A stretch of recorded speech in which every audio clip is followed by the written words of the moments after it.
Habari gani mwana Kio TV, kama ni mara yako ya kwanza tafadhali subscribe na turn on notification. Karibu katika ulimwengu wa siasa. Jina langu ni D wa Kio TV.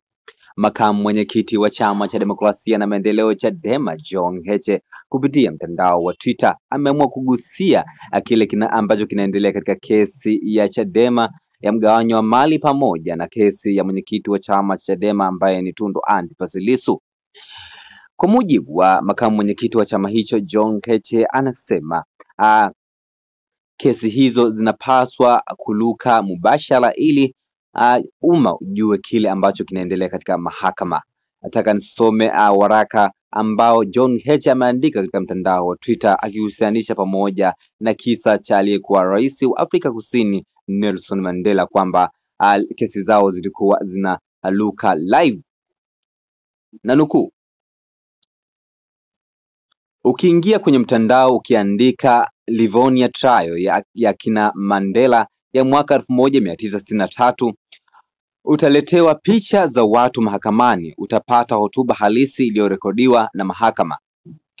Mandela alitoa hotuba ya utetezi iliyorekodiwa na vyombo vya habari. Miaka 62 baadaye tunaambiwa na Watanzania wenzetu kwamba watu wasiende mahakamani.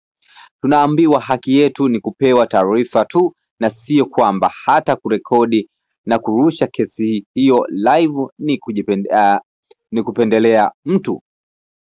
Kwani si mnataka haki itendeni na ionekane ikitendeka? Sasa itaonekana vipi kutendeka gizani? Ameuliza hapo.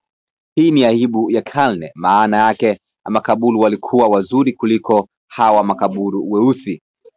Tutabadili hali hii. Mwisho wa kunukuu hichi ambacho ameandika makamu mwenyekiti wa chama cha demokrasia na maendeleo Chadema John Heche katika mtandao wa Twitter, akiwa analalamika kwa namna kesi ya Chadema pamoja na kesi ya Tundu Antipas Lissu ya uhaini inavyoendeshwa. Manake ilipigwa marufuku kutokurushwa live kesi hiyo ili iwafikie wananchi. Una maoni gani kwa hichi ambacho ameongea John Heche katika mtandao wa Twitter? Tafadhali shusha maoni yako katika sehemu ya comment section. Jina langu ni D wa Kio TV. Karibu katika ulimwengu wa siasa. Bye bye.